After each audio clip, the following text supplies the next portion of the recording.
Paman ini berada di tempat yang suhunya minus 30 derajat. Mengebor es di kutub. Hasilnya tidak kecil. Es itu retak. Tampak berbahaya. Paman mendengar suara retakan. Sekitarnya mulai timbul retakan. Ia tidak bisa lari. Lao Kui juga merasakan getaran ini. Ketika membuka pintu untuk melihat, si paman jeblos ke bawah. Mereka berusaha meraih tangan paman. Tapi ketika meraih tangannya, es itu semakin jeblos ke bawah. Membuat retakan tanpa dasar. Lao Kui mencoba melompat ke retakan satunya. Mengambil spesimen. Ini adalah hasil mereka berbulan-bulan bekerja. Ketika ia ingin melompat balik, temannya berkata jangan karena retakannya semakin besar. Tapi Lao Kui bisa melompat jauh. Ia terjatuh di pinggir jurang. Karena es itu jeblos.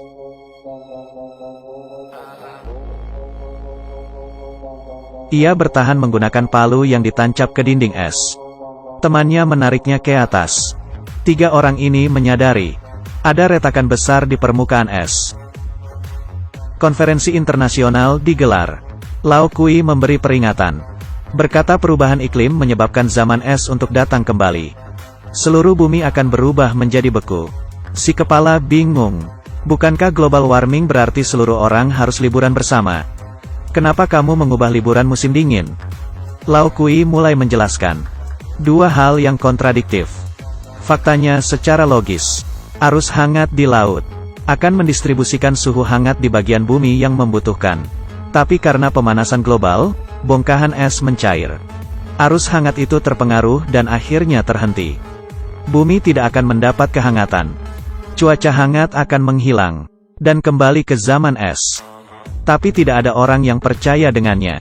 Bahkan para pemimpin tidak peduli dengan hemat energi dan mengurangi emisi. Berkata akan mempengaruhi pertumbuhan ekonomi. Kemudian kamera menyorot. Meeting ini yang diselenggarakan di India. Tiba-tiba India turun salju. Seorang pekerja di stasiun cuaca melihatnya. Ada pelampung laut yang terdeteksi. Suhu air turun 13 derajat dengan cepat. Para orang ini sibuk menonton Liga Champion. Mungkin pelampung itu rusak. Di Jepang bagian barat dari Lautan Pasifik, ada hujan es sebesar bongkahan batu. Kawanan burung beterbangan di kota New York. Binatang tidak bisa diam. Ada anomali di seluruh dunia. Tidak cukup perhatian. Lao Kui pulang. Mengantar anaknya Jack ke bandara. Jack adalah orang yang cerdas. Ia dapat menghitung hasil tes matematika dengan sangat cepat. Tapi gurunya memberinya 0 karena tidak ada proses menghitung. Lao Kui salah paham dan memarahi Jack. Ia sedikit terasingkan dari anaknya karena perjalanan kerja yang lama. Belum sempat untuk meluangkan waktu bersama. International Space Station menemukan di permukaan bumi ada awan badai raksasa. Kemudian BMKG Los Angeles mendapat peringatan tornado. Mulai keluar pusaran udara mengenai tanah. Beberapa tornado muncul di Los Angeles pada waktu yang bersamaan. Tanda Hollywood hilang. Mobil-mobil beterbangan. Beberapa reporter melaporkan kejadian ini sembari live. Sebuah billboard terbang mengenai mereka. Pemerintah mengadakan rapat nasional dengan ilmuwan. Hipotesis Lao Kui benar, tapi wakil presiden masih tidak percaya dengannya. Beralasan mereka sudah siap dengan berbagai masalah. Lao Kui membujuk agar wakil presiden mendengar dirinya. Tapi si patua bersikeras. 3 helikopter Inggris melewati badai salju untuk menjemput ratu. Mereka terbang ke pusat badai. Sangat indah dan tenang. Tapi tiada yang sadar, ada es di kaca. Temperatur di luar turun 100 derajat dengan instan. Helikopter itu membeku dan jatuh. Si pilot langsung beku setelah ia keluar dari kabin. Stasiun cuaca menemukan beberapa pelampung menandakan temperatur turun drastis. Si peneliti tua tahu akan ada musibah datang. Ia menelepon Lao Kui. Menurut data dari para ahli, Lao Kui memperhitungkan, belahan bumi bagian utara akan mengalami penurunan suhu sebesar 100 derajat dalam waktu yang instan. Dalam 10 hari bumi akan memasuki zaman es. Karena wakil presiden tidak mendengar kata Lao Kui, Amerika harus kehilangan separuh warganya di belahan utara. Membuat mereka harus membayar banyak. Pesawat yang dinaiki Jack nyaris kecelakaan. Setelah mendarat di New York ada hujan selama beberapa hari. Ketika seorang gelandangan berlindung dari hujan, ia melihat selokan sudah tidak bisa menampung air. Banyak yang ingin pulang. Jack pergi ke perpustakaan dan berlindung dari banjir. Ada ombak besar di laut, menutupi patung Liberty, menerobos gedung-gedung tinggi. Seorang supir bus melihat, orang-orang tersapu air. Tapi orang yang disukai Jack masih membantu orang lain. Ia melihat dari jauh, lari ke air dan menarik temannya. Air datang dari segala sisi. Jack menelepon Lao Kui, tapi teleponnya putus. Lao Kui merasa hatinya akan meledak. Ia memutuskan akan mencari anaknya. Kemudian turun salju di New York. Kapal besar mengapung di sebelah perpustakaan. Orang-orang mendengar pemerintah mundur ke selatan. Polisi juga akan pergi. Jack tidak setuju, karena ayahnya berkata, temperatur dapat turun mendadak. Tapi tidak ada orang yang mendengarkannya. Hanya ada beberapa orang yang tetap tinggal. Mereka terperangkap di perpustakaan karena badai salju. Memecahkan mesin makanan, memakai buku agar hangat. Dan yang meninggalkan perpustakaan, mati beku di jalanan. Lao Kui datang ke New York dengan dua temannya. Mobilnya tergelincir salju dan tidak bisa bergerak. Hanya bisa jalan kaki dan ia tahu seberapa buruk keadaan saat ini. Ketebalan salju mencapai puncak gedung. Mereka tidak tahu sedang berjalan di atas atap kaca. Kaca pecah, jatuh bersama. Dan mereka kemudian jatuh. Untungnya ada tali yang terikat di temannya. Lao Kui menyibak salju. Melihat di bawahnya kaca pecah. Ia tahu tidak lama lagi. Si pria yang tergantung juga mengerti. Ia memotong tali itu. Dan terjatuh. Tapi kaca yang pecah masih terlihat. Tangan temannya yang menahan beban mulai berdarah. Masih terlalu berat. Tidak ada pilihan, ia mengambil pisau. Dan memotong tali miliknya. Lao Kui berteriak jangan. Tapi ia sudah melakukannya.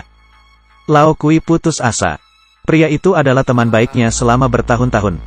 Ada pertemuan di perpustakaan. Ada yang memegang Alkitab agar tidak dibakar. Karena ini adalah Alkitab pertama yang dicetak. Jika peradaban Barat menghilang, ia berkata setidaknya ia bisa menyimpan buku ini. Teman Jack demam tinggi. Karena ia luka dan mengalami infeksi. Jika ia tidak mengkonsumsi antibiotik, maka temannya bisa meninggal. Jack berkata pasti ada obat di kapal sebelah perpustakaan. Ia ingin mencarinya. International Space Station berada di atas New York. Menemukan awan super. Ahli meteorologi berkata dalam 1 jam New York akan mengalami penurunan suhu sebesar 100 derajat. Tapi Jack sudah masuk ke kapal. Ia diikuti beberapa hewan kelaparan yang kabur dari kebun binatang. Mereka mencari obat. Para serigala juga mencari mereka. Seorang temannya diseret serigala. Mereka terperangkap di dapur. Awan itu tiba di New York. Suhu akan menurun sebesar 10 derajat per detik. Jack membuka jendela untuk memancing para serigala. Mereka kabur dari pintu belakang. Tapi saat mereka setengah jalan, pendinginan dimulai. Untungnya udara dingin itu dari atas ke bawah. Mereka masih ada waktu. Kembali ke perpustakaan. Menutup pintu. Udara dingin membekukan segalanya menjadi es. Dan terus menyebar. Mereka membakar buku agar tetap hangat. Tapi apakah berpengaruh? Kali ini Lao Kui dan temannya melihat orang-orang yang mati beku. Orang ini adalah polisi yang meninggalkan perpustakaan. Mereka tidak bisa selamat. Manusia tidak berdaya di hadapan alam. Tapi Lao Kui percaya, manusia selamat dari zaman es ribuan tahun yang lalu. Kali ini mereka juga bisa. Yang ia khawatirkan adalah apakah anaknya masih hidup. Berita bagus dari International Space Station. Mereka melihat awan mulai menghilang. Tapi seluruh bumi utara membeku. Lao Kui keluar dari tenda. Melihat kapal yang berdiri. Indah terkena matahari pagi. Ternyata di bawah mereka adalah Lautan Atlantik. Mereka berada di depan patung Liberty. Dan sampai ke perpustakaan. Lao Kui berharap. Ketika ia melihat pintu itu ada sedikit cahaya. Ia membuka pintunya.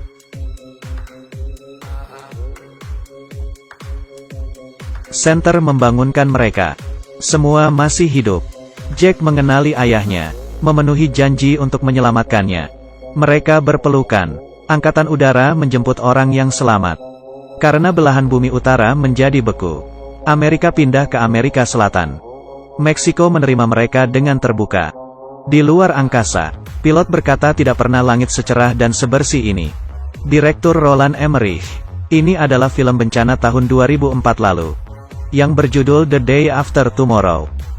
Film bencana karyanya mirip dengan film 2012 di tahun 2009. Babi Merah menonton film. Kita sampai jumpa di episode selanjutnya.